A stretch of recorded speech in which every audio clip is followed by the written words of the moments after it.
is what you got.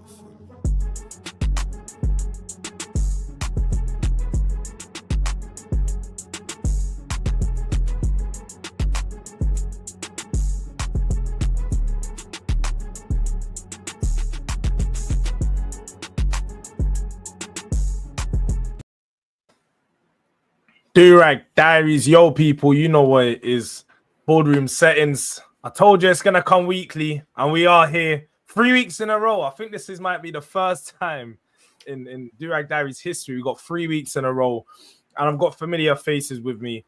I'll let them introduce themselves, but to the left of me, man like Ashmite, Spurs Kings. What are you saying, bro? Man, I'm good, brother. Thanks for having me on. Big up the panel, big up the chat as always. Let's get into it, man. There's a lot of things going in with our club, so unprecedented times, man. I like to see us moving ruthless, so let's see if we can do it.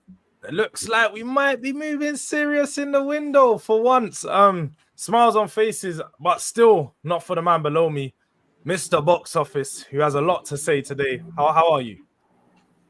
I'm good. Just been sitting on the beach like some of the Tottenham players have been last couple of weeks, isn't it? You know, we actually won, didn't we? Forgot that.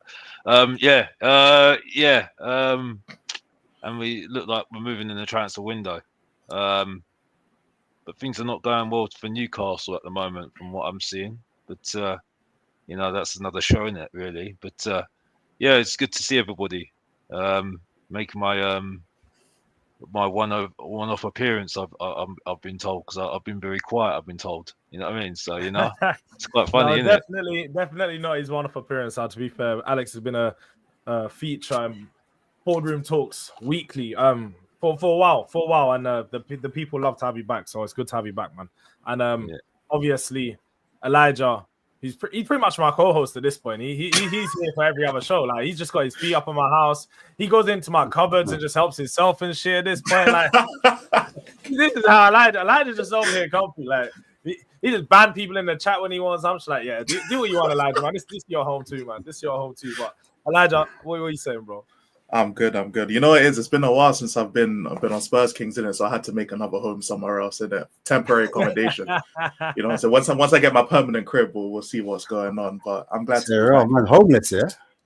I was homeless right now, you know what I'm saying? I only have my channel, bro. I used to love being on the Ashmack analysis and that, but haven't got a call up in a while. I think Marlon's a bit upset in it, so we're gonna have to wait. Well, we'll have to see about that. I don't know, but the temporary home is definitely comfortable over here, and Boardroom Talks is where we get into everything Spurs therapy. And at the moment, there's just a lot going on. But before we get into that, make sure you guys are smashing a like. Make sure you're subscribing to everyone's channel, which will be in the description below. But look, let's get straight into it. Let's start back with the match. Box Office, you just said we won. Everyone seemed to forget that it was a big 3-0 performance. Thomas Frank's debut game in the Premier League. Talk to us about your thoughts on the game, and especially the midfield performance, because you know some of my favorites and some of your most hated in Archie Gray and Bergvall seem to be the stars of the show. But talk to me. No, second half was better than first half, I would say. I think the stars of the show were quite obvious. Even for me, that is the biggest critic of that below average Emil Heskey, aka Richarlison. He was actually a very good. Remember when you come on my show? Remember when you interrupted mine and Elijah's show to get on? Ash, you didn't see what happened. Yeah, he was in the comments and he interrupted, going, "Send me the link." He came on. He said, "You ignored my comment about Richarlison. You were propping Richarlison, and Richarlison's not good enough.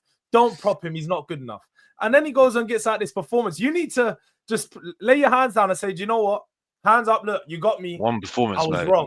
Say One wrong. performance. One performance. All right, not consistent. Yeah, you know what I mean? But anyway, moving on. We got to keep it positive here. Like, for me, like, he was good. He was good, right? Good for his level. And the second goal was a very good goal. But the main man for me has to be Kudos. That's it for me. Midfield, meh. Archie Gray, meh. Second half, did a little bit better, but meh. Berval, meh, but he did okay. Let's just say that. Defense, that's all right. Spence was immense. Vicario, a bit shaky. Johnson, confused, very confused. I've got to be honest. Saar did okay as well. He was good in moments as well. And credit's due. Thomas Frank is using his squad where credit's due, because when that lineup came up, when it came up, before the kickoff, there was a lot of question marks on that lineup. Surprises that Archie Gray and Burbow in that midfield. There was no Paulinho, no Bentancur. And shows that he wants to change. He'll change it when he needs to change it. He's going to use his squad, and he's going to coach some of these players. So yeah, overall, I think it was a good performance. It was Burnley, but I was there, by the way, so that I've got a bit more of a good outlook on it. But yeah, and they did have a few times I went through that midfield and got through. But and that was a bit of a problem. But I didn't feel at the time that they were ever going to score. So I didn't feel that there was any chance of them scoring. I just didn't feel confident in their strikers to score, really, which looks like they're going to struggle this season. So, but overall, good first game, and yeah, well done to those two players, Richarlison and especially Kudus, because I think Kudus was just absolutely out of this world, as far as I'm concerned. So yeah, masterclass performance from him. That little bit for the second goal when he just chopped it past the player, I was just like, yo, we've missed that little bit of magic. But Ash, come on, man, you talk to us about that Richarlison performance, because I don't feel like Alex done it enough justice. Like the hold up play, like I feel like every part of his performance was just top class. It was. You have to give the credit where it's due in it. And I've been a critic of Richarlison. I'll be real. There's a lot of times I thought, his touch is a bit baggy. He's not being able to protect the ball. But in this game, I give it to him. He did it. And to be fair, PSG as well. And those are the two things I was looking for. Can he look after it? Can he bring other players in? He did that. And I feel like for me, Richarlison, he's got a bit of Brazilian in him. He's got a bit. Meaning that he doesn't need time to think about chances when they fall to him. If you give him too much time, I don't know what that Richarlison looks like. You see what I'm trying to say? So he's like, that's why you saw the finishes that he scored. You put the ball in the right area. He's a box striker. Boom. He's just going to hit it like he's in the favelas. Do you know what I'm saying? The man don't really think too much. Do you know what I'm saying? There's a lot going on. Gunshots, all of that. Actually, wait. It's racism. Sorry. But you know what I'm trying to say? Like, there's a lot. Bro. You know what it is? But then we're moving like Subway Surfers and that, bro. Do you know what it is? Ash was on that show. Ash was on that show with Guna Lee, and I feel like it might be. Hey, don't tell me the good Lord has rubbed off on you, Ash. Alex had a slight indirect when he was like, "Yeah, I was at the game, so I had a better view." Maybe Alex is against the international fans as well. I don't know, but no, I had to get growing international fans. Big up all the international, brother. Listen, big up been doing no one's from nowhere. You get me? I'm with you.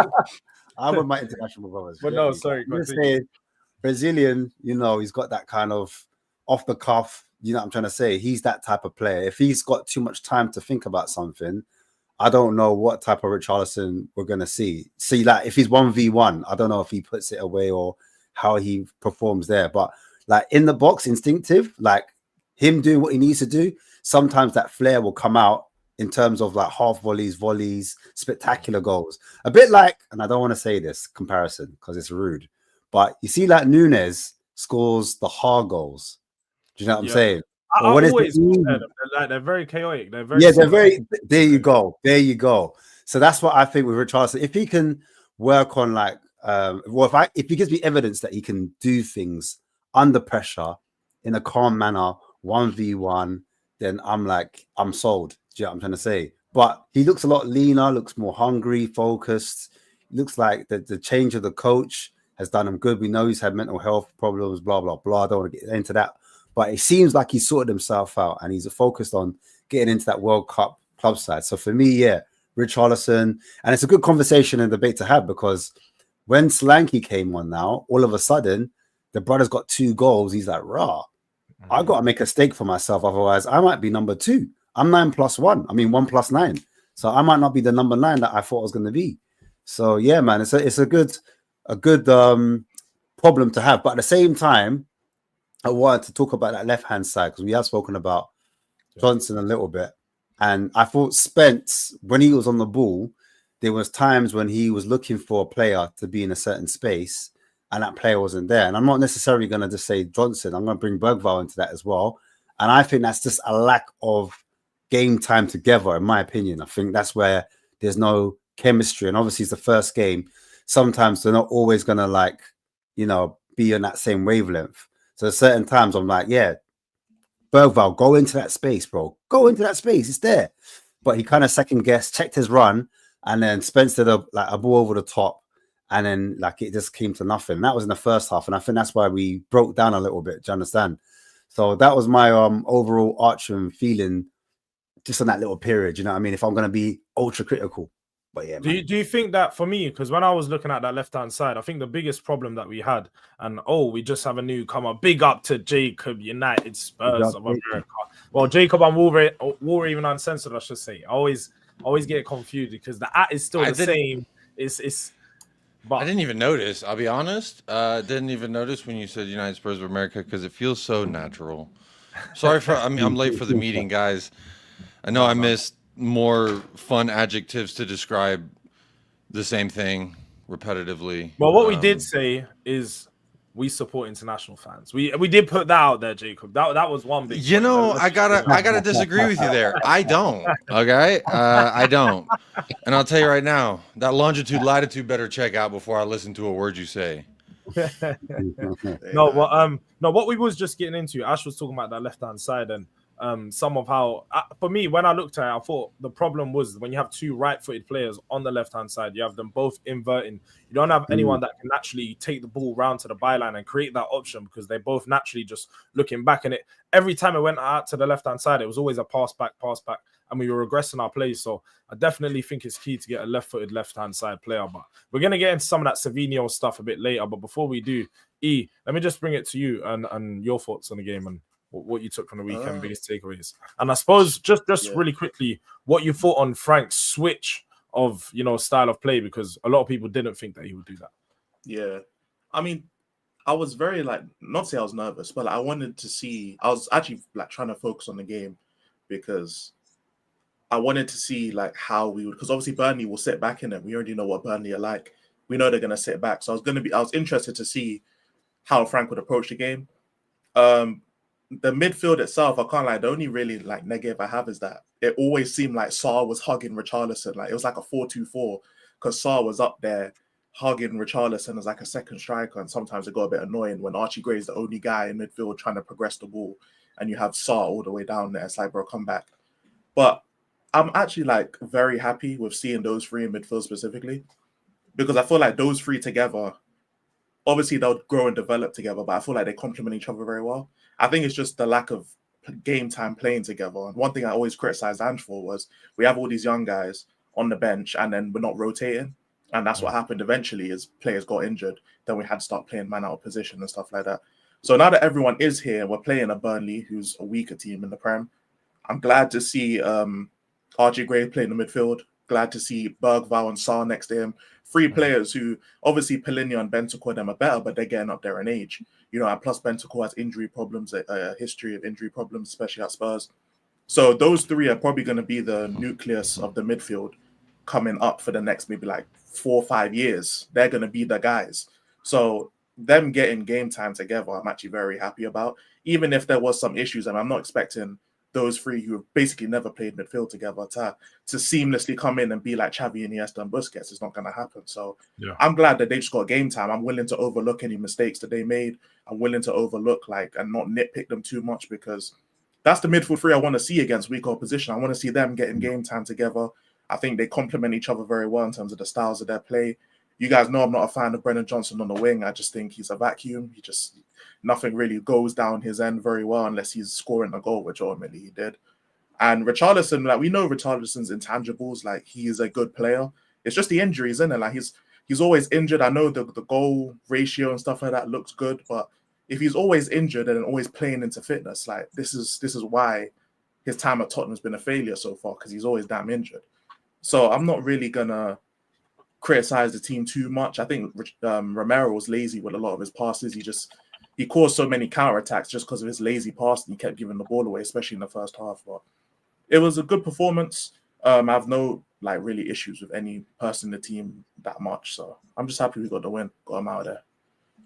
No, I hear you, man. It's all about getting the win, and especially in those games, you want to see the differences in the way that we play and trying out some of these new players. But Jacob, just bringing you in, because obviously we know one of the last times Jacob was on the boardroom, he felt like he was banished. He felt like he was banished one, and I need to clarify to everyone, Jacob was never banished from the boardroom. They kicked me out of the boardroom, guys.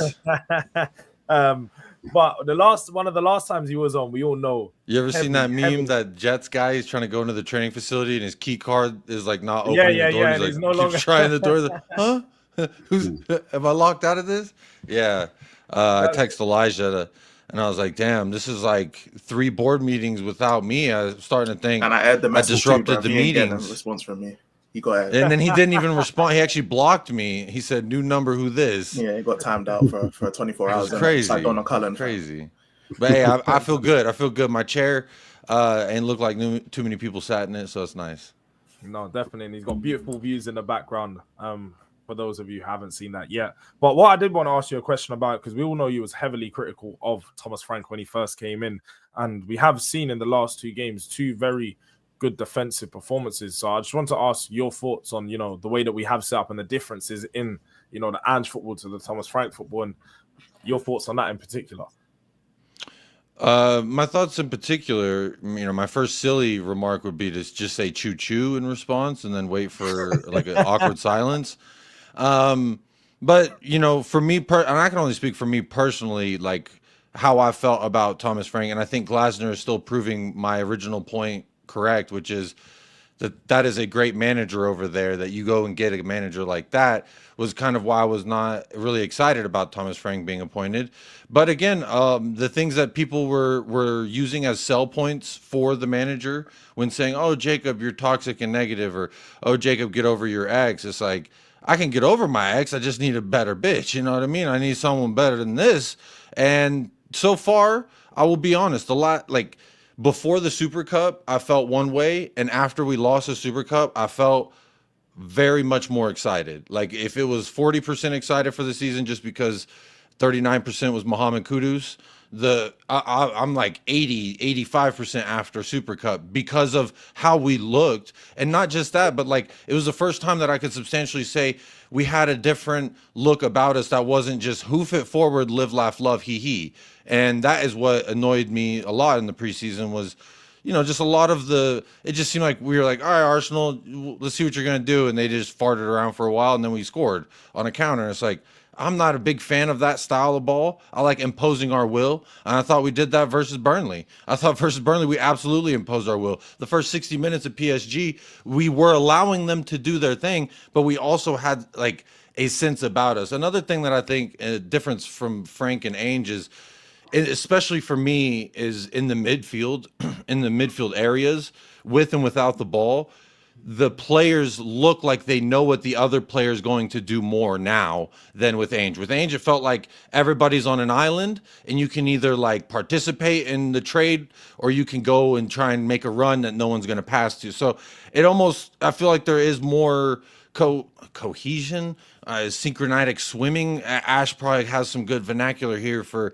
what the technical term is, but for me, they look like a unit more. It looks like from a teammate perspective, they know what each other are going to do a little bit more. I do still believe, like with Richarlison getting the brace, yes, he does have more goals than Chelsea and Arsenal combined. Yes, we know that. But losers. But Crazy. My point is that I'm not trying to get too hype until I see it consistently, but I am enjoying the hell out of it. Like Richarlison scoring those 2 goals, who can't enjoy? Even the biggest Richarlison hater after that bicycle, which the bicycle kick was preceded by everybody in the team touched the ball a couple of times, but it worked through the entirety of the team. And then it ended with Mohamed Kudus just being the sauce walker that he is. I mean, this guy is a graveyard digger. I'm telling you, the way he chopped that motherfucker, sent him to the next realm. I love that. And it's just, Mohamed Kudus makes me so happy. I can't lie. Just watching him play football makes me happy. Ash, you already know. I've been crying about this folk for about 3 years, 2 years, something like that. So I just think, specifically with Richarlison, back to that, I got distracted with Mohamed Kudus, sorry.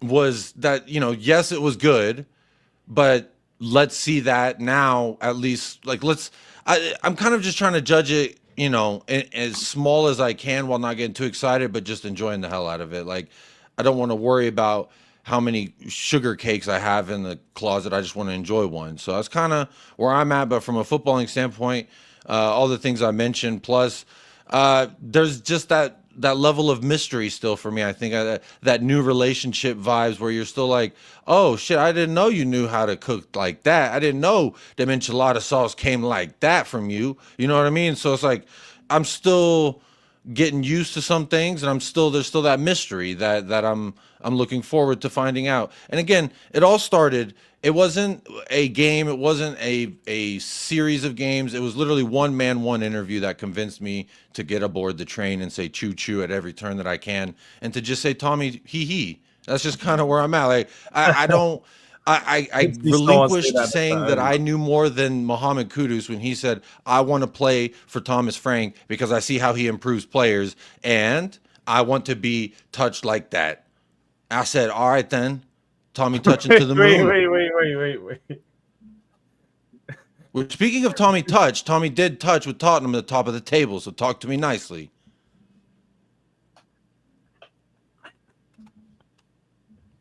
What? What did I say? W getting touched by another man. That's all I'm gonna say. Let me meet up again. I'm married. So that MJ. Tommy touch. That actually threw me off. Sorry, that threw me W touch. What? I guess. I don't know what the big deal is. I'll be honest. All I heard Touch like Morris. I don't want to be touched like that, so they just threw me off. Hey, wild.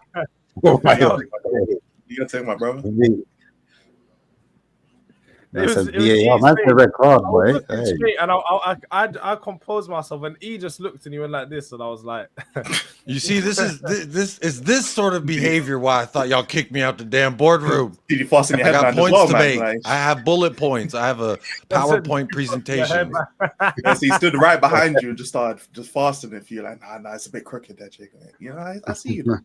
don't. I mean, any good friend would look out for you like that. That's all I'm saying. No, but I Just your headband. No, you did make some Respect great international fans, chat. No, I don't claim them. They don't claim me. I am my own entity. Oh my god, he's too funny, man. You threw me off there. But back to the game. Yes, back to the game. You did make some good points regarding the midfield structure and the way that it was a lot better set up, even the defensive. And I did want to talk about that because we had the midfield free, and although I do think they would look good in possession, it was well controlled and was moving the ball well. I do think we still lacked that one line breaking passer. We lacked someone to punch it through the middle of the pitch, and that's why I saw people in the chat earlier saying Romero was playing poor in the first half. Romero was forcing it, and that is Romero's game. Romero does like to play those passes through the middle, and that's what we like him for, and that's what managers like of him. But talking about that, we obviously have seen today verbal agreement.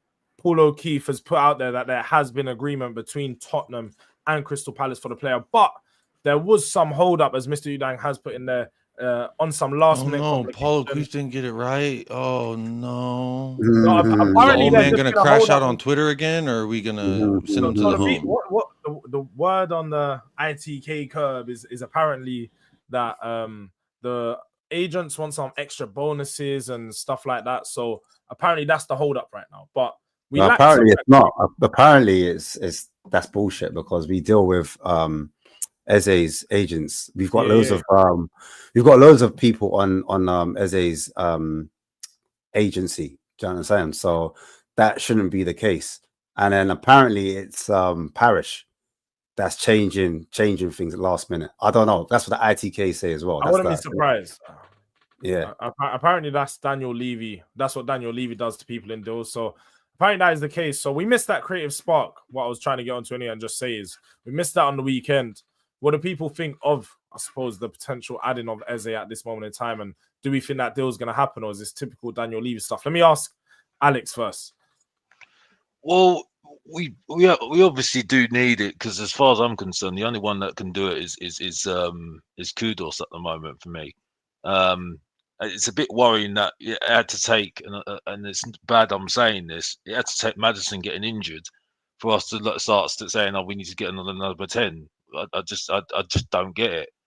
But yeah, to answer the question, we definitely need another creative spark, because as far as I'm concerned, no one's talked to me about Brendan Johnson, because Brendan Johnson's absolutely goddamn useless, other than scoring his tap-ins, or he did take a goal very well, but I'm sorry, but after what I've had enough of watching him now. I've had enough of watching it. I know exactly what's gonna go on. You know what I mean?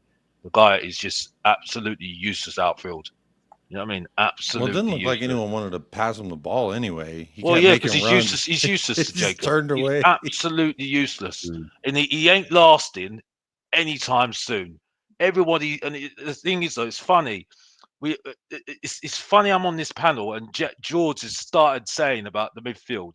The midfield's okay. Yeah, the midfield's okay. Yeah, I didn't gas it up though. I didn't gas it up. What I did say is that it was good in possession, in control. It was moving it well, but I was lacking just that one creator. But also, what we can expect out of a midfield of 22-year-old, a 19-year-old, and an 18-year-old. No, we're not doing that. We're not doing this, George. We're not doing this, George. Flashy central attacking midfielder when none of them are number 10s. None of them are number 10s. We're not doing this, George. We're not doing this, George. Right? They're in the squad. They should be good enough. As far as I'm concerned, yeah. Archie Gray's only got this season. He might even get till January, yeah. And I'll tell you why. Because your man, everyone's favourite, Thomas Frank, had a bit of a guy at him at half time, saying to him, kick his ass into touch and saying, "Bro, this is your chance, mate. This is your chance. So you better start getting stepping.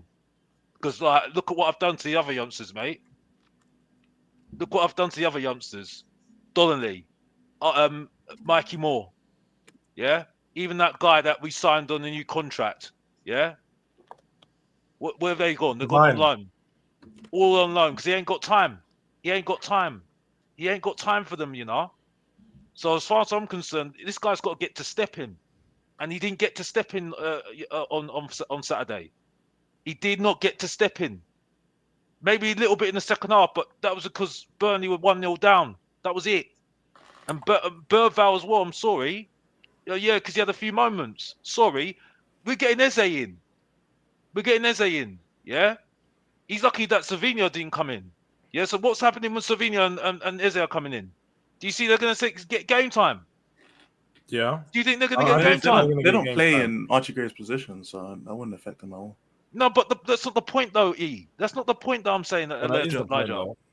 That's not the point. The point I'm making is that are they getting a chance with these players in the squad? But didn't these players show that they can see out a game against the likes of Burnley, so they can be trusted in a Premier League game against the lower sides, which you would expect of a young team?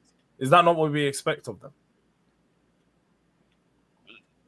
That wasn't so. That we didn't see that game out because of Archie Gray and Burval. That was seen out because of the defence. It wasn't because of them. But they were carving us open easily.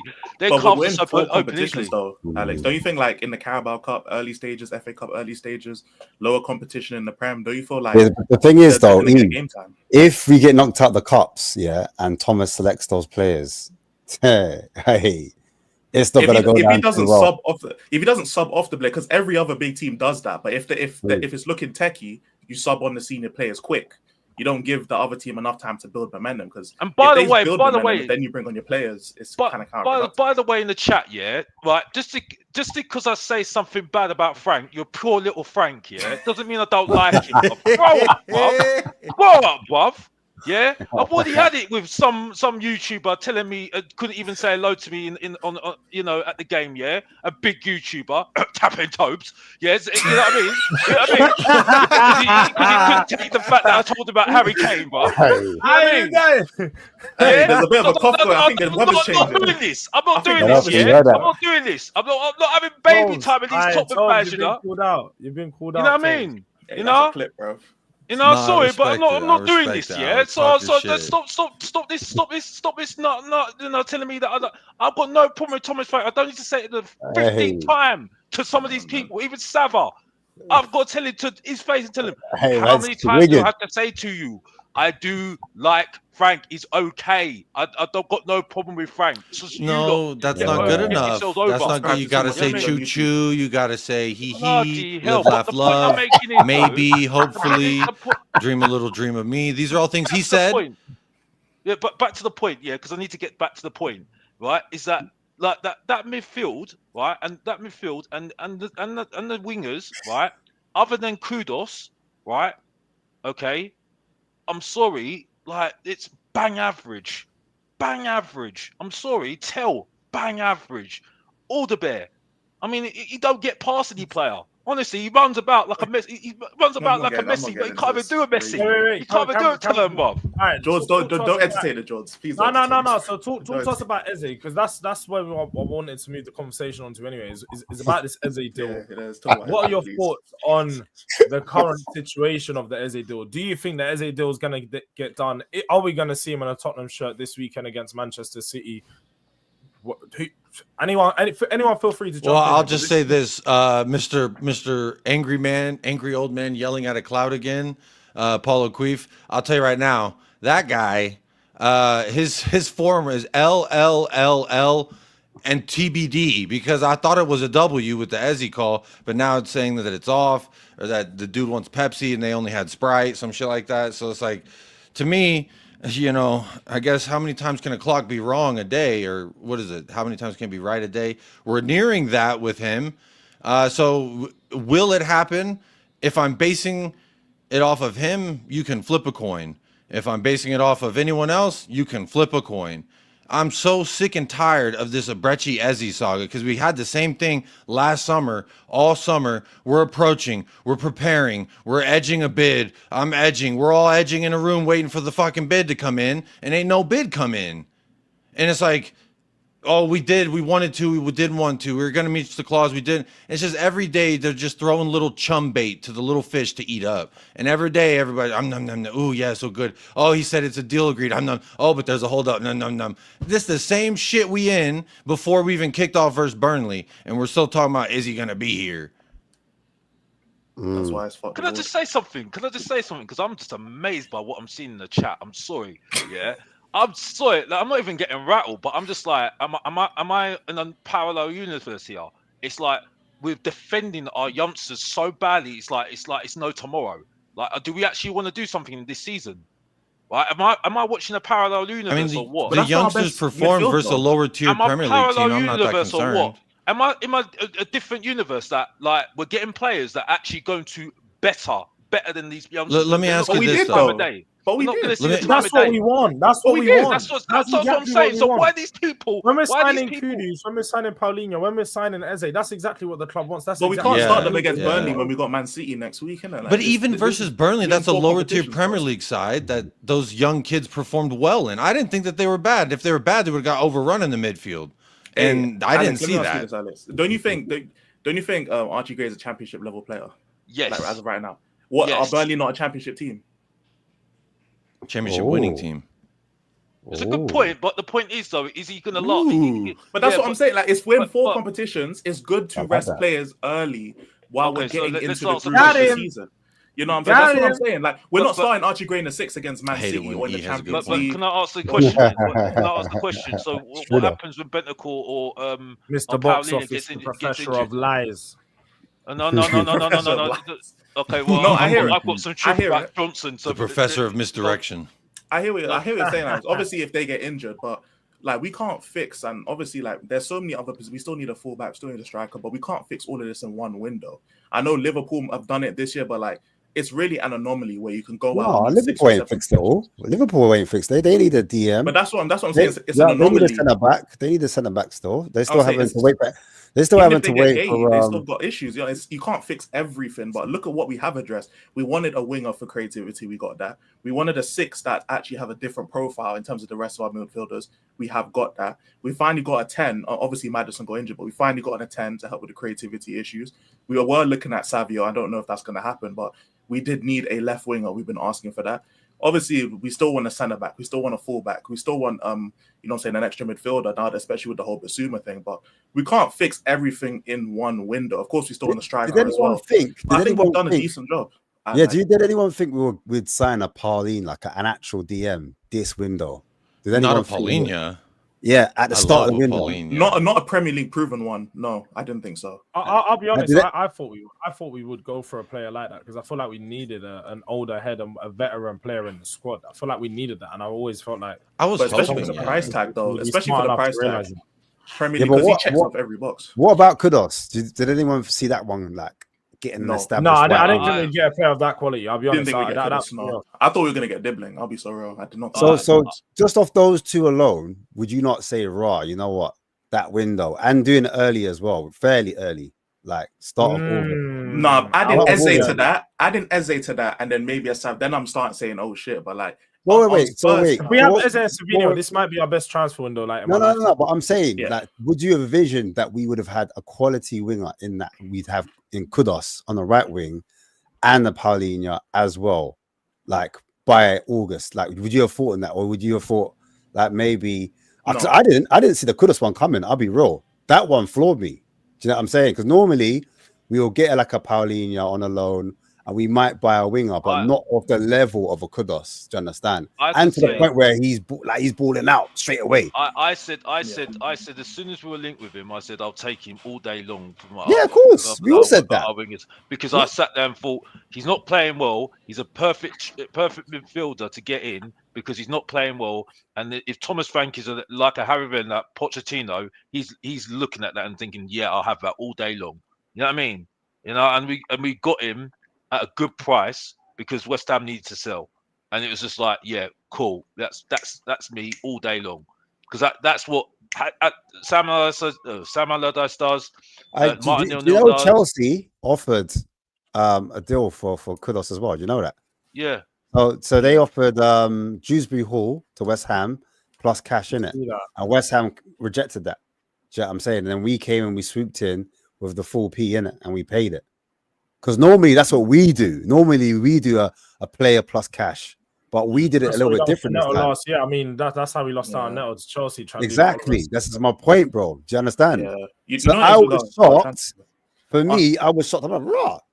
We don't normally do this. Like, what's going on? It's the way the transfer window's gone in it. Because remember, Kudos is not our first choice. He was like a 4th or 5th choice. Because remember, we had Mbuemo. We had.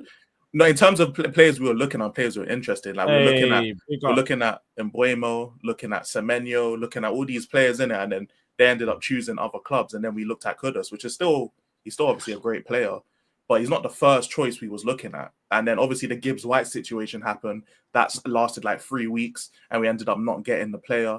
So Kudos obviously is quality, bro. Kudos is quality, bro. No, I'm not diminishing them. I'm just saying in terms of how we view the transfer market. That's the only thing I'm saying. Because obviously. Do you know what? I think Kudos, big up, my brother. I think Kudos is worth around, like, I'll be real. I thought they were trying to shift him for 80 mil. That's what I was hearing, like 70 mil, 80 That's what I thought. I said he was. That was last season. Last season was 85 million. Well, there you go then. That's what I'm saying. So for us to get him a levels, a player that level, one bad season, one dip, I call it a dip. You know what I'm saying? Jacob will tell you, innit? You know, Jacob will tell you about this guy from Ajax. Like, this guy is levels. I would never thought disgusting. We could, like, and West Ham as well. We don't deal with West Ham, you know. We haven't dealt with West Ham for about what, 10 or since Scott Parker. They said that during the broadcast. Was the last guy when we had him. He was cold when we got him. We're the only ones who uphold the London rivalry thing, and everyone else be singing Kumbaya. But I wasn't trying to diminish. Yeah, I wasn't trying to diminish Kudos or anything like that. I was just saying the way the transfer market has gone. Even though we've signed Kudos and Paulinho and we're going to get Eze, God willing.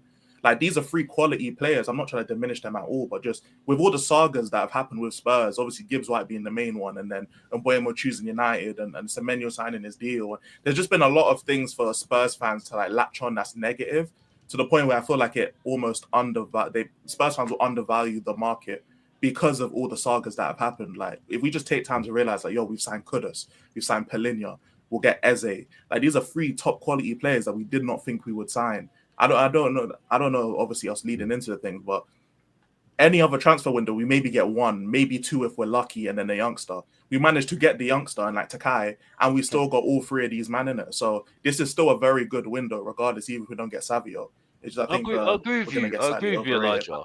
Could you guys kind of catch me up on that? So I'm a bit lost in it. Sorry, I'm late, by the way. Do you know what? First of all, because I saw something in the chat earlier, so we're talking about the transfer window. We're talking about like the incomings, but just I saw someone in the chat say that you're literally, it might be the biggest stink I've seen, but you're still trying to get rid of Papsar. No, that's what someone in the chat was saying. Oh, what me? As in you. Yeah, you. no, the guy that's been our best player since Thomas Frank has came in. He's been and you have no excuse as well. So I need answer for your crime. We're talking about the transfer. Because last season I was pushing this agenda, the SAR agenda. That's crazy stuff. I'm gonna justify my. This is the boardroom. You're being brought to the stand right now. No, I'm listening. Can I? Am I free to speak, Your Honor? Thank you. First of all, big up the chat. You know what I'm saying? Big up the panel as well. It's an amazing panel. We got the Champions League level panel here.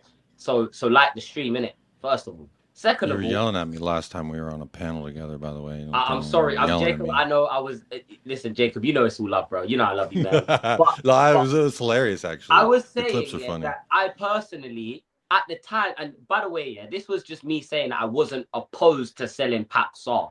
If, and that was if, because I did say at the back end of the season, I didn't say this like this summer that I would sell him. I just said this season I want to see Saar break out. I want to see him have a breakout season, or I would sell him next summer. That's what I said. So I hear it still. People want to drag me and take me out of context. We can do that. You know what I'm saying? He's cupping his ear like Andrew's cupping his ear before he got sacked. You know what I'm saying? So we can stand This is there one and ear, do not it, 2. bro. It's But one I'm ear, not not running 2. from what I said, bro. I said what I said. Even with context, I that's a said disgusting take. Pre-season isn't enough, for me to sit here and say that, we got an absolute. Do you know what I'm saying? I want to see what he's like during the season, bro. Because Papsar is Mr. Inconsistent. There's games he comes on, bro. He looks like a world beater. We can all agree on that. He looks like a world beater.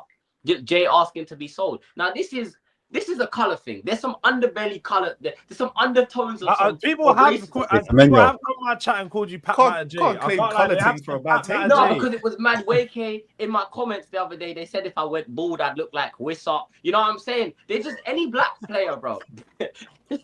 Any black player they can find. It's not any black player. It's mad. You look at Matoike with the headband, bro. It's the headband. Without the headband, you don't.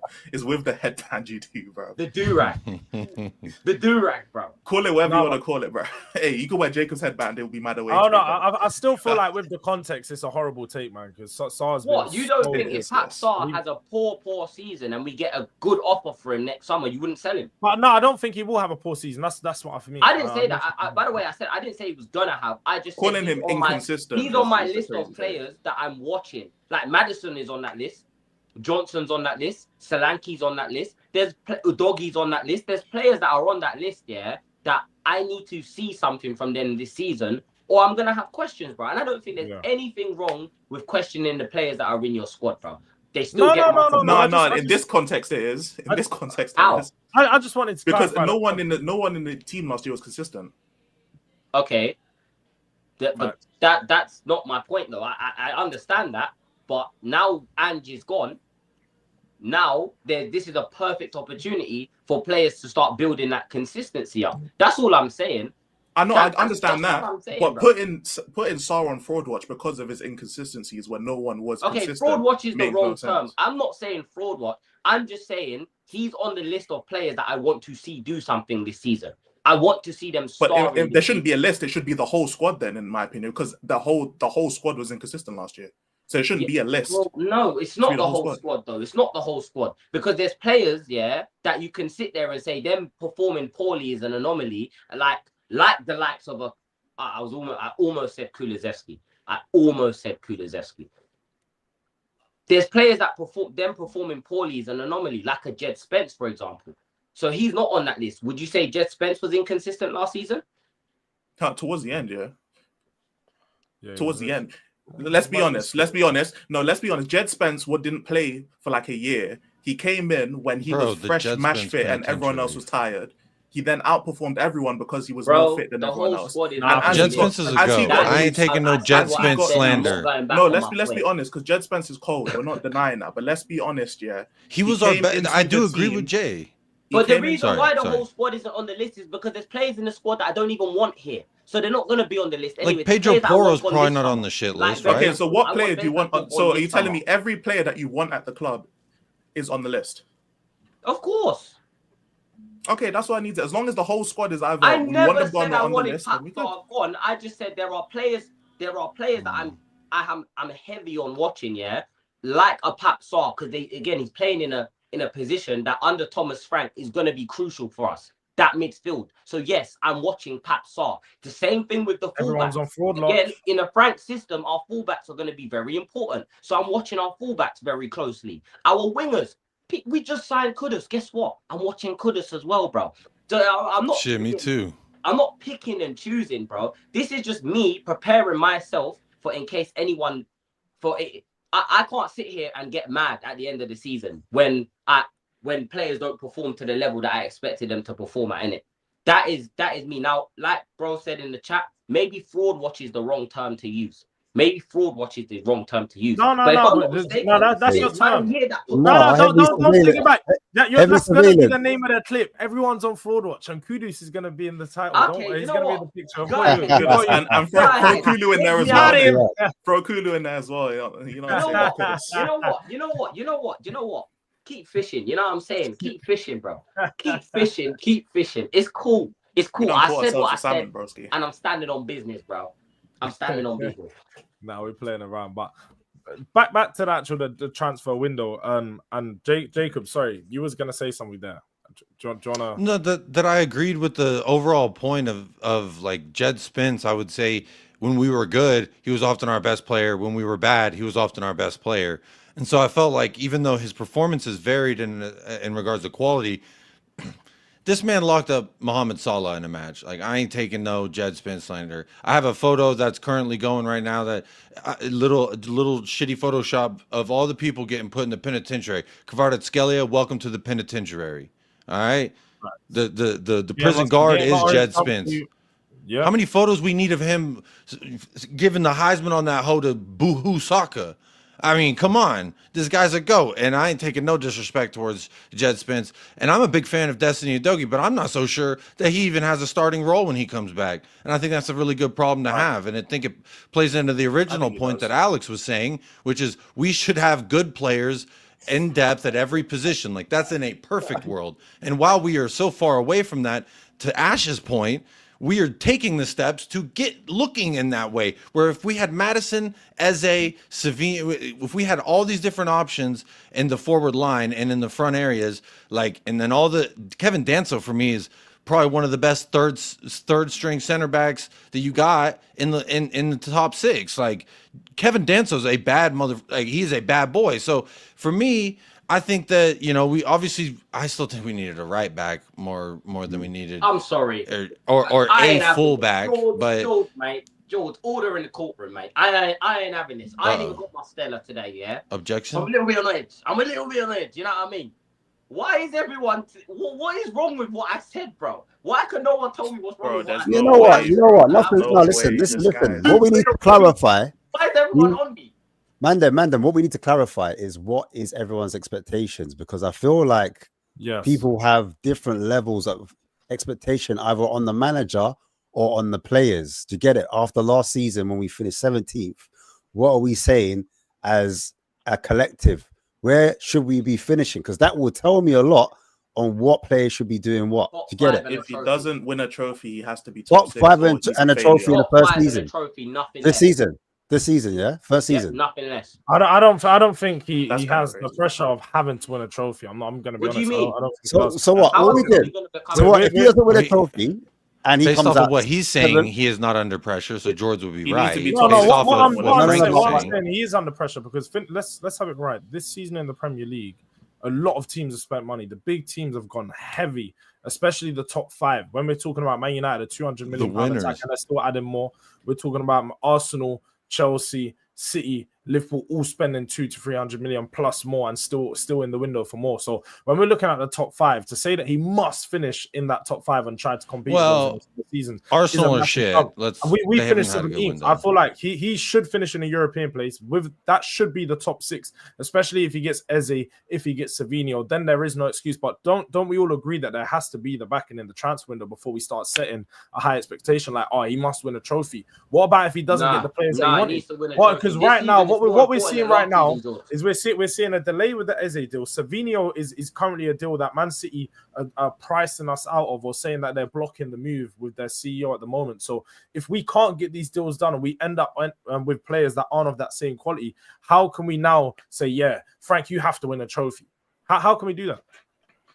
Because when Ange was here with players of with the same players now, we told him he had to win a trophy. I don't give a toss if it's his first season or if it's a 100th season.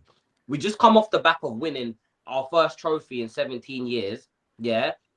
The mentality of winning trophies has to stay at this football club. It can't be, we can't treat last season as a one-off. We can't treat winning trophies as a one-off, bro. For me, how you build that winning mentality, this is how Klopp did it, it's how Pep done it, it's how all these winning managers do it, is by they go for trophies. Now, cool, you can sit there and say, maybe top 4 in a trophy or top 5 in a trophy is asking too much. But I don't think it is. I don't think it is, bro. Do you think though? Do you think like when This I hear squad what is you're the saying, top you've got squad. validity to what you're saying. I get what you're saying. After the back of a trophy win, we must now keep that up in it because that's the winning mentality. But because the coach has changed, the manager's changed, and when Ange first came in, there wasn't the expectation that Ange must win a trophy in his first season and finish top 5.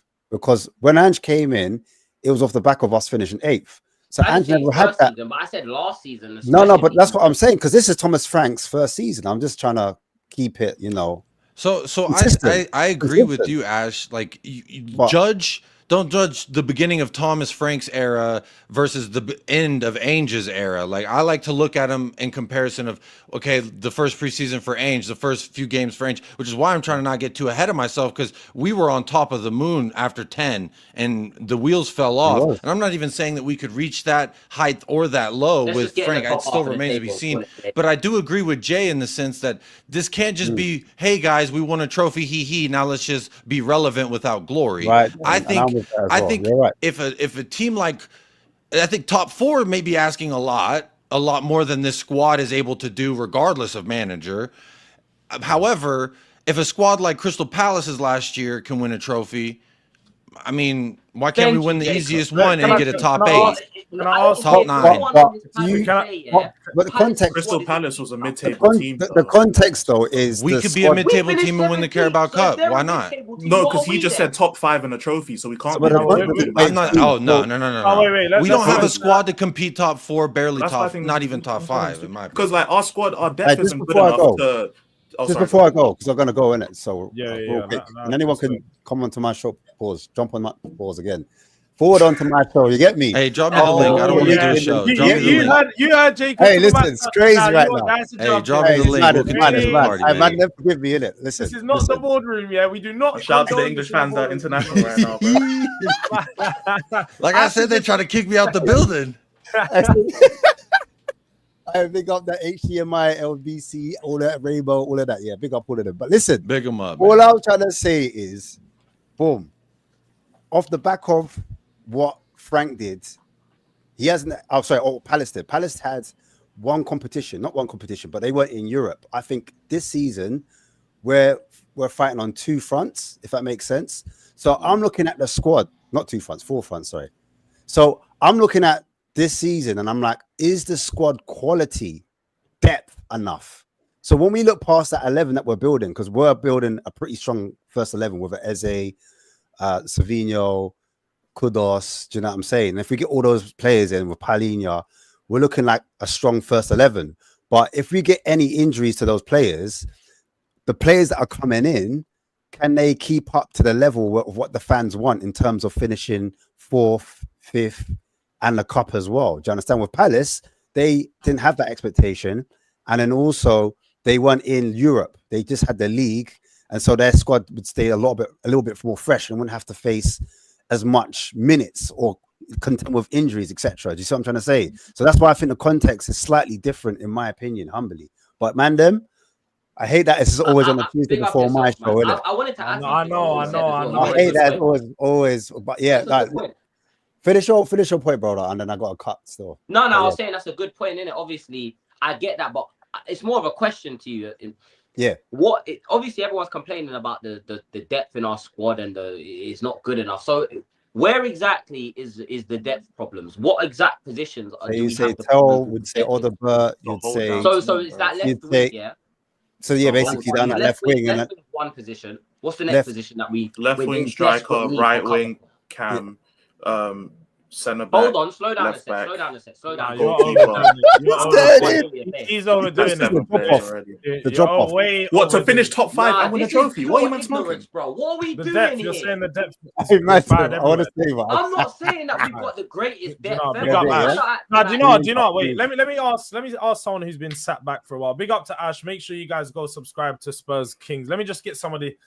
Because big up to everyone in the chat, yeah. It's been a real good show. We've got 191 people in the building. Let's make sure we get to 100 likes. That should be a standard by now.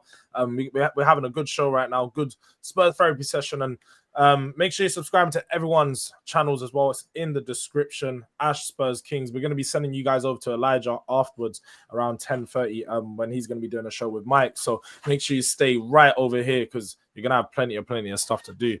But was Ash back in the building? I don't know if he joined by accident. We'll see. Mr. Box Office, you was sat back in a lot of that conversation when it come to the expectations. You know, where should we finish?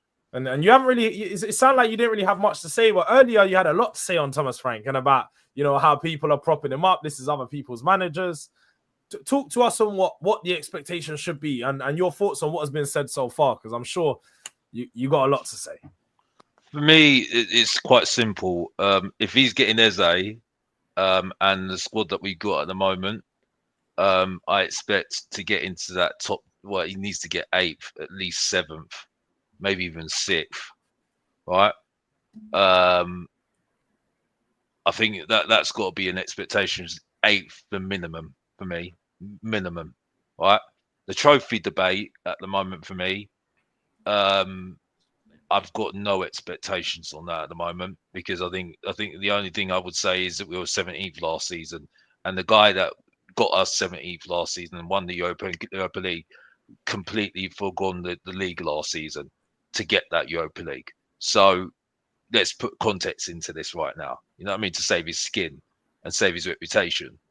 So, even though he is a hero, I wouldn't call him a legend, that guy, right? The guy that previously was our manager, right? I think he's got a lot of work to do still with that squad that are undergone. That has got a lot, and he doesn't even. We don't even know if he can do 2 games a week, but we've seen it a little bit what he will do. But there's one thing doing it once. It's another thing doing it twice. Consistently once a week. 2 games a week, in European competition, right? And you won't be able to coach that much, even though I've got to be honest with you. And Andrew's no legend as far as I'm concerned in the chat. I'm sorry, not that guy, because this is the reason why Mr. Box Office is so like what he is right now. Bench him most of the time and got so much fed up about our fan base and the way that we were last season. So that's why I've got a full on faith right now. In 40 years. But my point is anyway, yeah, right. He's got so much to do, and he won't be able to coach this team while he's got 2 games a week. He won't be able to do that. You know what I mean? So, I think for me, minimum has to be 7th, minimum has to be 8th, minimum, especially if he gets Eze, right? Because that is a good team, right? That is a good team, right? With attackers that are good, you know what I mean? With Kulusevski to come back, you know what I mean? So When Kulu comes back, we got a big people are not. I don't think people are actually realizing the problem we're gonna the selection headaches that we're having and what Frank is gonna have is gonna be real good, and especially if we get that left winger. Because right now, like you said, if he signs these players, the expectation is naturally gonna go up. If he gets Eze and then another top winger like £60 million, and then because apparently we want a centre back as well. We saw that there was links to Piero Hincapié, Paulo. Those weren't real. Those weren't real. No, apparently another they are, L. Apparently they are real. But if not, another centre back. We have been linked to centre backs all summer. Zabani, Nathan Collins. There have been inquiries for quite a few centre backs. So if he gets a left winger, centre back, and a number 10, again, 3 players of quality, then I think it will be right to say, yeah. And these players know how to attack. So I think for me, yeah, he's doing the benchmark of how to attack and stuff, but he's going to leave these attackers to do the attacking because they know how to attack. You know what I mean? And then obviously when he's got time, he will coach them to try and make them better, to make them better players. Right, but that's going to be later on, maybe in the season when he's not playing 2 games a week. He won't be able to coach these players with 2 games a week. That's why he's getting players that are actually in their prime right now, like Kudos, like Eze, because he ain't got time to coach these players to do the attacking side of things. You know what I mean? He ain't got time. He needs players that can just do it now. You get what I'm saying? So that's why. So are you saying that Kudus isn't going to get what he wanted, which was to be improved by Thomas? Well, he ain't going to get it now, isn't he? Because he's like, let's be honest. I think he is. He's already looking a lot better. He looks more confident. Yeah, he's already looking a lot better. But that's going to elevate. That's just the start of the season, though, bro. You know what I mean? It's like he's only just started.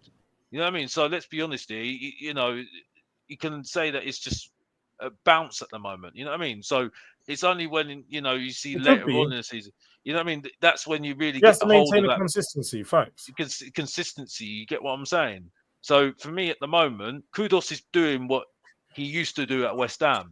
You know what I mean? He hasn't got any better. He's just doing what he used to do at West Ham. He's allowed to do it now at Tottenham. You know what I mean? To just express himself, do what he's good at. You know what I mean? Doing those little skills and getting past players and doing those little, to get little space and getting the crosses in and getting that partnerships, which is where I'm a little bit more excited, because what I did see when I was at the Tottenham Hotspur Stadium was a little bit more variety. You know what I mean? Yeah, when I was seeing long balls, when I was seeing not the same sort of move, but was seen with the last manager. You get what I'm saying? When has Richarlison got that much service in the first 30 minutes? That's the point I'm making. Thing. And that's why I think we need a left winger. I'm getting onto that because I did want to bring it to the left winger conversation, because we are currently looking at that being... Savio's still on. I ain't buying this. So, do you guys think the Savio's deal's still on? Oh, yeah. Are we going to get that? Is there anyone who thinks that deal's going to happen? No. When you go to fight somebody, do you say, hey, here's a pair of brass knuckles, now let's fight? No. You keep the brass knuckles for your own damn fight. But it makes sense. We're about to play them. Why would they sell a Savino the week of? Jacob, I get that, and that is a valid point that you make. But I believe that the only way we were getting Savino is if they got Rodrigo, bro. It doesn't. I think our domino must fall for that domino to fall, because Rodrigo's still being held out. Savino was still held out and made train in the gym at LA Fitness or whatever, that little hotel lobby, damn workout center he was at. But I think that he is at a point where why would we sell? We're about to play Tottenham. Why would you sell him to the week of? Or I mean, I think it just makes more sense next week or deadline day. That deal gets done. I don't know if people saw Rodrigo didn't play again tonight. Unused substitute on the bench. I don't know, man. It seems like he's gonna need a new happy place. If people did watch the City game, City were flourishing. They didn't look like they needed Savio in that team. They got Bob back. You got Cherky, you got Reinders doing that. I'm not saying that he looked like they look comfy without him. So he looks like comfy versus Wolves. And if we offer the money that apparently they want, is I think it's 66 million they want. That's the price that they've named. If we do pay that, and Spurs are willing to pay a club record fee, I think if we put in a bid, we'll get him. But at the moment, I bring up that comment there, George. Bring up that Mr. Rudang's comment there. bro, we're not getting Savino, bro. It's fine. We'll get someone. We'll probably get a second or third choice winger, bro. That's the reality. Who's that? I don't think we're Who's gonna- Somebody that have guy? a The other close guy? look at. Bro, They already got City them. want 70 million for Savino. Alpha yeah. Cucci? What's his name? Yeah, Alpha Ragucci? Akliuche, and Afro Gucci. Lookman. Yeah, Apparently we've been quiet for Lookman tonight. I did see something regarding that. Now, what that are you is a guys' deal thoughts that on the I other need. Hey. options as well as the? I as just well? need a winger proper because I'm sorry, Brendan Johnson is just not for me anymore, man. For me, The thing he's is either a that- striker, This is why I call him below average Sterling, yeah. Because look at Sterling, hasn't last. You know what I mean? Sterling can dribble. Johnson can't even do that, to be fair. Johnson I can't refuse dribble. to give up on my and dream he of gets his Savino and custom goal, and Kudus. everyone's saying, "Oh, see, he proved it. See, I told you so." And like, I'm sorry, this guy only scores against average teams. Yeah, he only scores the last Hang goal. on a minute. Wait. How do we get back to Johnson? Mr. Box Office always trying to crush the team. We're talking about left winger replacements, and you took it back to Johnson. But Johnson, he let's did talk play about left wing. He did play left wing. But let's talk about the onwards, the future of the left wing, not the hopefully left in the past. The future, Batistel or the No. Wow, See, don't do fantastic. that. You don't Oh, want to start that conversation, bro. right. You don't want Now to let's start get that excited. conversation. I'm excited. Oh, great. No, George. I can't believe Uncle. I can't believe. Oh my I can't gosh. believe We've Uncle. got Notting Hill I can't Carnival believe- next week. I might as well Uncle just joining- enjoy myself. Uncle Bloody joining hell. on the- Here we go. Carnival, bro. Man, like Uncle Alex is joining in on the abuse on Tel. I can't believe. I can't What am I talking about? believe- No, don't do that. Don't do that.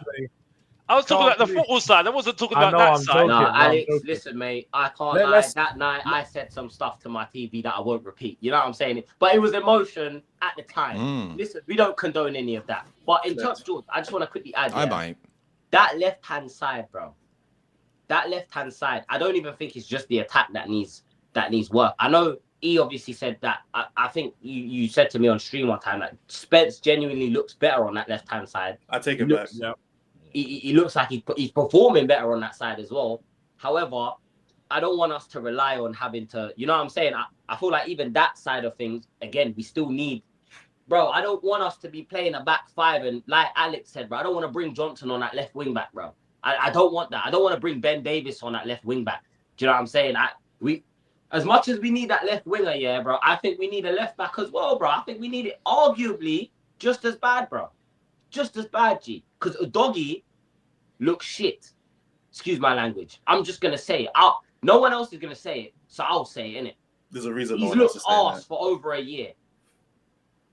Even when I he's don't think fit. that's true. No, I'm saying Even there's a when reason he's why fit. he's only. What do you mean? But Even he when- hasn't been fit for a year and a half. He's had two surgeries in a year and a half.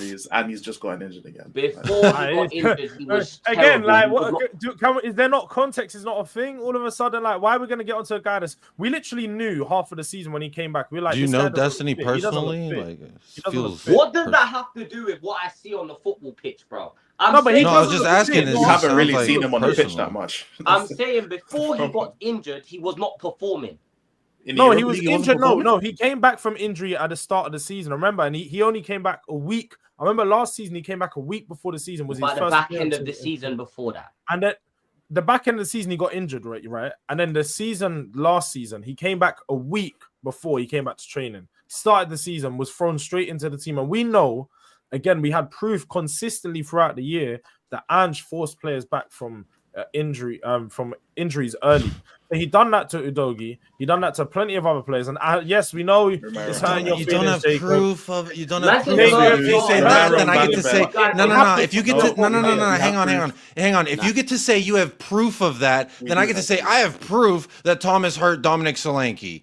I You can have don't. proof of that too, We that's don't. fine. It's Guess what? Romero speculatory. and Van de It's you're Ven taking a against Chelsea. result Romero and Van de or Ven- evidence Romero and of Van a de Ven result against and Chelsea. applying it, saying, "Oh, well, Romero it and happened Van de over a Ven Romero year." and Van de for Ven 3 against months. Chelsea.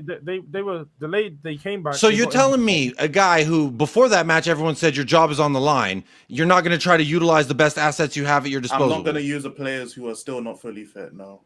So, and number one, I've just from my amateur You know experience what? We working don't in a need couple no one. different hang Our on team just is a couple different things that when I worked for professional sports teams, there is a department that can nullify a coach or a player's decision because the doctors override everything, at least in America. So maybe it's different in the Premier League. I am not sure. However, there is an entire medical department that clears it.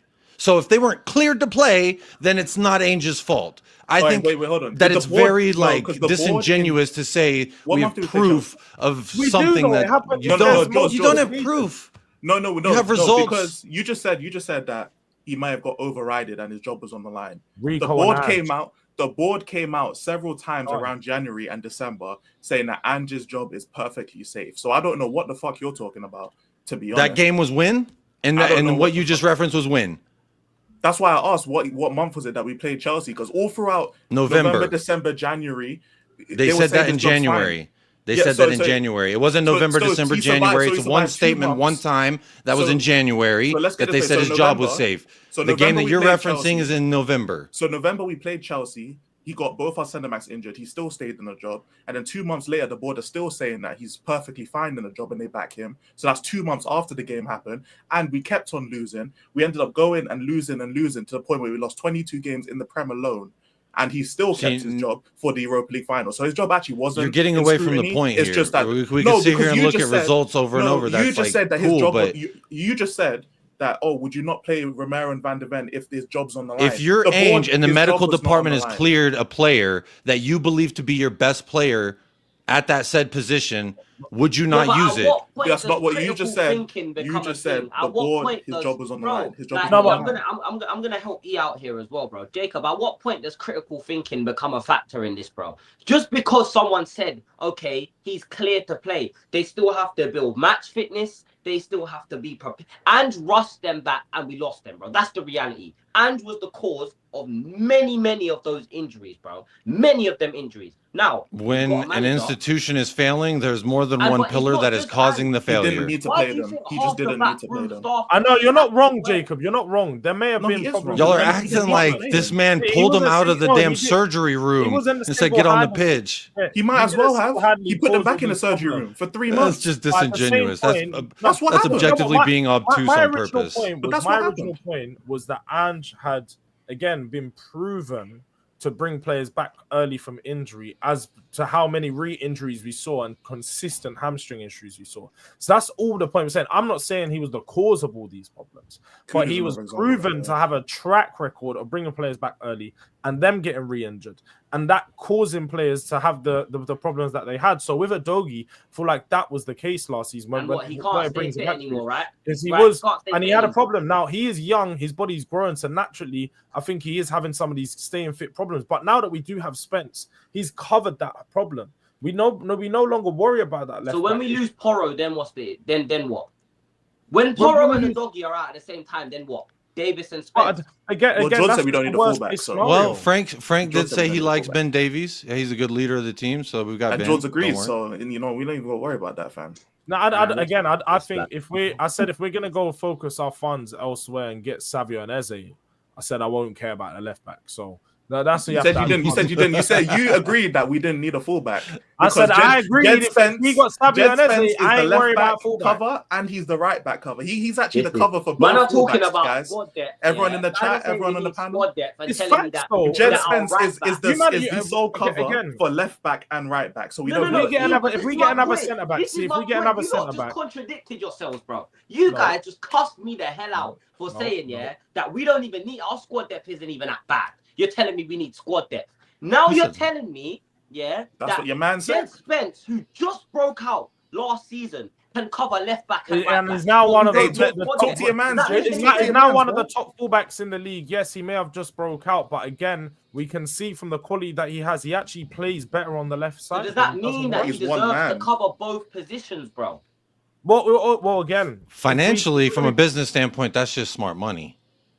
Of course, you sign that man to an Okay, extension. and what about from a perspective of we could lose both our fullbacks in a season? No, What but It's about that? atrocious. do you not- It's do you- atrocious from a I thought we needed footballing Jed. standpoint. It's Jed. atrocious. Wait, But would it you not makes sense when Levy them does both- and the club acts the way it always has, You think which it's is like Levy? why I wouldn't be surprised if the window closes and we end up with Alpha Cucci, whatever his name is Oh, from Monaco, My and then bad, bro, I that's it. forgot. Jacob, I forgot. We've got Archie Gray. He can play right back. Yeah, we got Archie Gray. I like that. Facts. We got There you Archie. go. What am I talking Yes, about? sir. We There got you Archie go. Gray. But Archie you Gray, might man, be was good, thinking bro. of the What? scenario when Love to say Porro it, man. and Spence both get injured, which I don't think will be the case this season. It's very No, because unlikely Spence is that- our backup left back. So even if you No, just want to give because players no, minutes, he is, and he's currently our first. Jay's choice right left. though. We do need No, but another when Udogie fullback comes that's back, like he'll at least be around the the backup team for that's left not back. been And We again, can't Davies. sit here and act like we don't. No, but Okay, again, wait, that's Jords, what- Jords. what If he's we on do left this? back- If we sign a centre back and then again Van de Ven becomes that option at left back, he's thinking No, of we innovating. don't. We want a manager that innovates. So and didn't no, say that. let me just pose this here, because let's be honest, with Van de Ven, I think there has been Sexual for me harassment anyway, versus and I know flirting. Mr. I Box see. Office is hearing me. Mr. Box Office definitely knows Yeah, with that's Van de what it Ven, is. his box defending isn't that good. He actually does struggle at times. He turns like a truck at sometimes, and I think he does need to work on his actual defending. Now, if you've got him out wide and there's less responsibility, and we sign like a player like, let's just say Hincapie, that was the option. He's a better defender, out and out defender than Van de Ven. So I don't see the problem with, potentially having Van de Ven shifted onto the left back and creating a new I option. don't wanna That's what hear we no got one Frank. Plays say there about for injuries bloody this Holland. I don't want to Plays hear there for one. Holland as If well. I hear any of He you plays left back for complain Holland, don't that he? our See, back- he does. that we Exactly. need a fullback if we don't sign a fullback this summer, I It's don't crazy. want to hear none of It's you crazy. say nothing for the entire season about a fullback, bro. I don't want to hear nothing. Yep, Or I'm facts. picking you lot up and I'm cooking you. I like I'm gonna this. spend I'm gonna do a Yep. league gunner, bro. I'm gonna spend 10 Alright, don't hours gash yourself up too much. sat But here I agree with what you're because this saying, is though. outrageous, bro. I We agree with sat what you're here, saying, though. yeah, and had to watch Ben Davis get spinned up by every winger in the league. Jacob last Murphy. Yep. Jacob Murphy, bro. Jacob Murphy. And we're Man sounds like actually he's sat out here Peaky now Blinders, saying, bro. because we got That's Eze, what it's- and Hey, shout because out we're Jacob, into man. Savio, we don't Gang. need. You've lost your marbles. You've lost your marbles. You're going insane. Hey, I'm just saying, Spencer's are. Let's say. Okay, so we've got Ben Davies. We got Vuskovic still. We We got haven't loaned Porro. him out. Yeah, we got Vuskovic. We got Porro and we got Spence as our left back. So if we want to take off Porro, who's going to play right back? Archie Gray, bro, it's fine. We got. You see what I'm saying, bro? You see what I'm saying? Like, No, bro, he- you gotta love played it, bro. right back for Leeds. Again, You it gotta depends. love it, bro. It depends. I don't think there's ever going to be a point where we won't be playing a Spence or Porro in a game, though. That's my point. don't I feel know like that. they're But always right gonna now we're be playing used. both of them.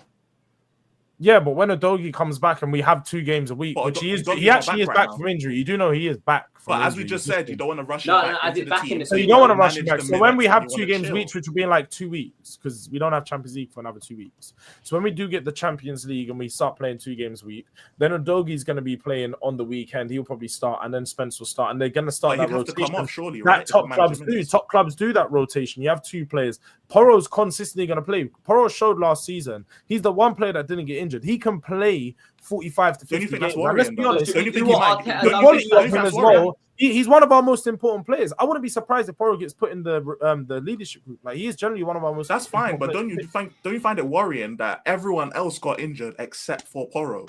No, don't it's find not it- worrying. you It's find it just worrying? because he's This is what I'm used trying to to Because he's playing not- that. he's not a His body's fucking used to robot. that. His body's gonna end up conditioned. breaking down, bro. Especially if he's playing twice a week. His body's gonna, and he didn't get injured last season. He hasn't had rest and recovery like that. You don't think his body might break down? He has had rest and recovery. He had a month or 2 off, bro. A month or 2 off, but he's come on, like, well, George, why are we being ignorant, bro? No, Why are we but doing George, I this? think the point here. Why are we yeah, doing No, this, no, George? no, but I mean, I understand like, you're doing it no, for the in clip, but like, general- come on, George, let's be real.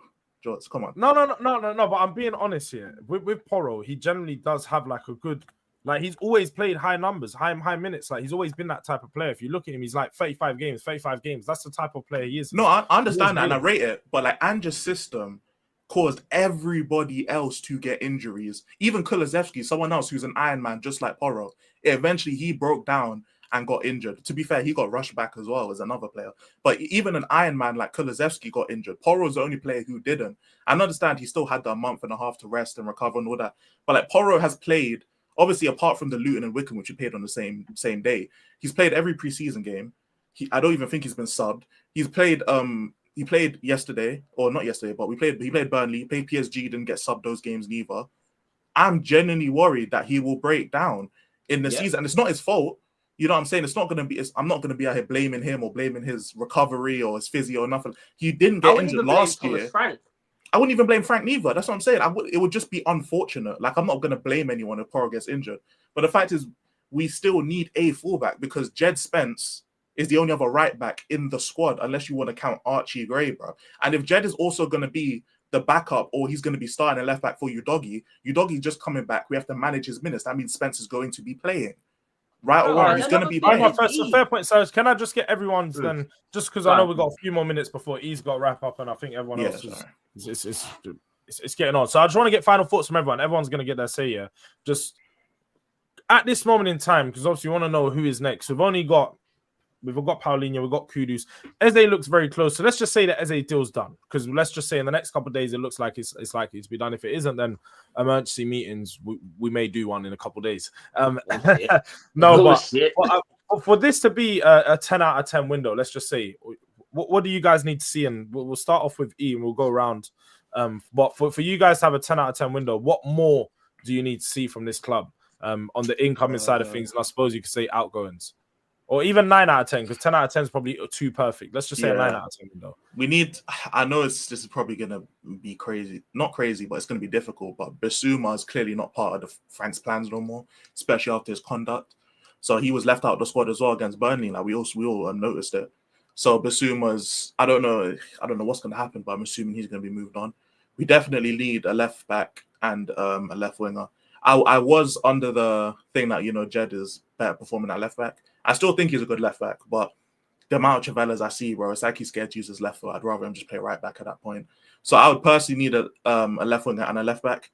Obviously, we need more positions than that, but we can't all do it in one window. That's a bit too much of an expectation. And the way the board's been moving in this summer is better than any other summer. So I still have to give them some form of credit, whether it's a lot or a little. That's where the separator is. But for a 9 out of 10 window, get some money in for Bissouma, go get a left winger if it's Savio or someone else that's like actual good quality, and get me a fullback as well, and I'll be happy. First, Alex, bring it to you. 9 out of 10 window. What do you need to see from the club? I still would prefer to have another striker. I need a winger.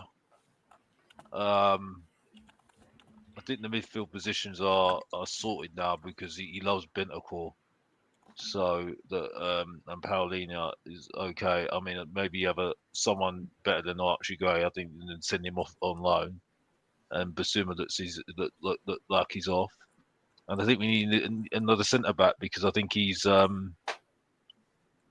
think you could get another a full back possibly or wing back, whatever he wants to do. But whether you could get somebody to compete with Poro. I don't think we need another goalkeeper, even though I do feel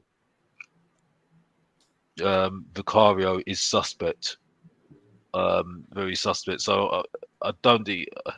I think it's kind of wishful thinking. What I'm thinking at the moment. So yeah, I think that those are the positions to make it 10 out of 10. I'll say at the moment, or 9 out of 10 out. Well, I'd say 10 out of 10 really for me at the moment. Okay. So really all over the pitch for me. Still needs. As always, Mr. Box Office needs a lot to see from the team. And do you know what? The club has shown it to be ambitious in the window at the moment. So let's see how it does play out. But Jay, what do you need to see? Because obviously you've been saying midfielders. I'm gonna head go on. You got everyone. We're literally gonna head. We're gonna. Appreciate everyone. Shout out to everyone in the panel, and shout out to everyone in the chat. You know what I'm saying? Salute to everyone. I'll be in the just chat, don't man. rush. Oh, I was gonna say, don't rush yourself into the stream too fast. I'll say this though. I think people, it's difficult because I actually don't really believe that this left winger thing is as important as people think. I do think we do need a left winger. I do think that is, but I don't think that's our priority. I'm mainly concerned with the back line, and the reason I say I'm mainly concerned with the back line is because we've got a new manager now. Like George said, maybe it's a thing where some of these players just need to give their body some time to adjust under playing a new system. Some of these players are going to pick up knocks. And I'm not wishing this on them, but do you know what I'm saying? Like a doggy, I think it's not. I'm not saying he's a bad player, but I just think it's going to be a while before we see the doggy that we know, the bright doggy that's shining down that left hand side. And I definitely think we need someone that will challenge them fullbacks, bro. Do you know what I'm saying? We need that. Obviously, Bissouma, I don't know what's gonna happen with him, but I'd be happy to see to see him go through the door. So maybe go and get another midfielder, but that is mainly just dependent on whether he leaves or not. And this striker problem, we got to fix it, bro. I'm sorry. I don't have any confidence with Solanke or Richarlison going into the season. Albeit, Richie has scored 13 goals in 16 starts, right? That's a ridiculous stat when I saw it. That's actually fair enough to the guy. You know what I'm saying? I can't even hate on him. And Thomas Frank, I mean, I don't know if you guys saw it, but you know Sharda, that plays for Brentford? He scored 12 league goals last season. If Thomas Frank can get 12 goals out of Sharda, I believe that as a combined with all of our attackers, I believe he can get 50 goals out of them with all of our attackers. So I don't think that, I think this window so far has been, it's the defense that I just want to be, I don't want to see us concede 6 goals at home ever again, you know? Just that back line, shore up that back line for me. And the rest, if you want to make it an 11 out of 10, you can do that. You know what I'm saying, Lee? If you want to make it 11 out of 10, go get me Savio. You can do that. You can do that. Yeah, I think it's. Give me some cool chat, you know, and I don't want chat, you know what I'm saying? Benito, like, let me salsa. You know, I just want to go when they go on the celebration and they just, you know them ones. You know them ones. Do the little shake and the dance and they bring the Ronaldinho and that. Like, that's what I need. You know, Kudus and Savino doing their little thing. Like, that's what I need. Listen, it's a good window. I'm not knocking it. That's not. Is it the best window that we've had for a while? Yeah, well, I think because of the three. If we're looking at it, we've got Polinia and Eze and possibly and Kudos, and those go straight into the first team, don't they? So for me, that's decent in that sense. And if you get, I mentioned Eze, didn't I? So it's quite a decent. It's really good, decent window. We need to see how it plays out. We need to see how it actually fully plays out. But before that, I want to pretty quickly bring it to Jacob, just to get Jacob's thoughts on what he needs to see to make this a 9 out of 10 window before we wrap up. So just real quick, go on, Jacob. Take the floor. Let us know. I'll keep it short and sweet because I don't need I'm again Mohamed Kudus. Maybe I'm just talking too much about a player that I've liked for too long, but that for me instantly put me in a good mood. Just knowing that happened, seeing him with the shirt like that. So I'm kind of like feeling a little opposite. Bro, just get Eze and Savino. I'm talking 9 out of 10. Eze and Savino. I'm talking that because especially you keep Luka Vuskovic in and around this first team because I was really starting to get a little anxious, like we were letting all the water out the boat in as far regards to these players going. We got rid of Son and Kang in like 24-hour span. I was like, okay, I thought he was okay, and then we got Mikey Moore. I got a damn Mikey Moore shirt that's going to No way you got a Mikey Moore jersey. Bro, this was the Mikey Moore season. I was getting my stocks in early. And so I was I hear it. My point is I hear it. You got Luka Vuskovic around the team. Hopefully, whenever George Takai, which how you pass a physical when you got plantar fascia, I don't know. Virgil Van Takai, Jacob. Virgil Van Takai. My bad. The Japanese Virgil van Dijk, as we all know him to be for the Japanese U23s when compared to only Japanese U23s in the Japan League. But moving on from that, I think just for me, you get Savino, you get Eze. I get to just dream a little dream of Tommy because that's what he said in his 9-minute PR opener or video they did, fluff piece, they're like, hee, show me how you fold your t-shirts. And he's like, live, laugh, love while I do it, And then see the live, laugh, love was enough for Jay to go. But I said I was going to keep it short. You get Savino, you get Eze. That's a 9 out of 10 for me personally because João Palhinha goes straight into the first 11. Kudus goes straight into the first 11. You get Eze and Savino. That's 4 players that go into the first 11, which is what I've been crying for. And, it is a good thing. It kind of reminds me like with Ange's first year, and this is just because he's the most recent manager, you had Van de Ven that went into the first team. Yeah. You had Madison that went into the first team. So you have... But if we were able to do those two, I think that's just doing it to a better degree and hopefully not setting up another manager to fail like Jose Nuno, Conte, et cetera, Christian Stellini, Mason, et cetera. Pochettino. Fine. No. You're right. You're 100% right there. I feel like we just need to see. If I see those two, for me, I've been the same. But that's why I said I'm cool, bro. You give me that. Like, if you give me Savio and Eze, fuck a left back. Shit, I'm chilling, bro. I ain't even worried about left. I ain't even worried about the other positions. I'm like, yeah. They ain't even gonna have the ball with how much Savino and Kudu's gonna be. That's what I'm saying. Richarlison, I'm selling with Richarlison when I've got those two because I know Richarlison's gonna be fed goals. Richarlison's eating like he's gonna be. And if he's eating, that's going to make Dom hungry. And what we need is two hungry strikers. We need two strikers competing. That's sort of one thing I said. We need someone that can compete with Dominic Solanke. And if Richarlison keeps playing like this, he's playing better than Solanke. He's competing with him. And this is exactly the problem we want. Our current players are stepping up a level. Some of the players that we thought weren't going to be good enough, finding new leases of life under this manager. So hopefully that's looking good. And this 9 out of 10 windows should come. But look, we're going to cohesion in the midfield as well. If Basuma does leave, that's why I'm not overly concerned because the evidence is that at least in the midfield they move as a unit. And if you're stronger together is like the whole motto of the U.S. Army or Marines or whatever. We're stronger together. Enlist now. It's like okay, cool. But really, like even if it was those 3 youngsters versus a recently promoted championship winning side, they were still running the midfield. And to me, that's a promising sign as far as the unity that Thomas's system has so far at least given us in regards to that midfield. No, I agree. It just looks so much better. But people, look, big up to everyone in the chat. Big up to we still got 100 people inside. We did reach 100 likes, so big up to everyone for helping us reach that. That is a massive goal. The boardroom has been, happening weekly, and I'm gonna make sure that we are making it happen weekly. When Champions League is back, that's when it might get a bit difficult because it's like football on every single night, and trying to get everyone when we're watching the games and before that's when it might get a bit techie. But we'll figure things out. And make sure you are subscribing and supporting to everyone's channels. They are in the description. They're really not hard to find. Jacob, do you want to let them know when you're not next to the stream so they know when to find you? Maybe tomorrow. I was going to go live today, but I just kind of felt like, nah. It's, people underestimate what Jords has done here. He was trying to navigate while also giving his opinion. So, like, when you're the one running the show or you're doing something solo, I think Jords knows, Alex knows, it's like, it can, you need to have a little something about you in order to get through it. So I just kind of felt like, not doing anything today. Probably Wednesday. If not Wednesday, then definitely Thursday. I'm looking at having a city rep, an absolute waffler of a city rep called Vader Games.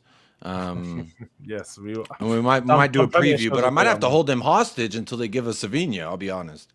Yeah, definitely gonna have to do something there. Tell him to help us out, brown envelopes, whatever needs to get done, it might need to get done. But big up, people. Make sure you look out for Jacob when he next goes live. Alex, I know you've been keeping up with the lives recently. You've been popping up with them every now and then. Is there a time when people need to look out for you when you're next going live?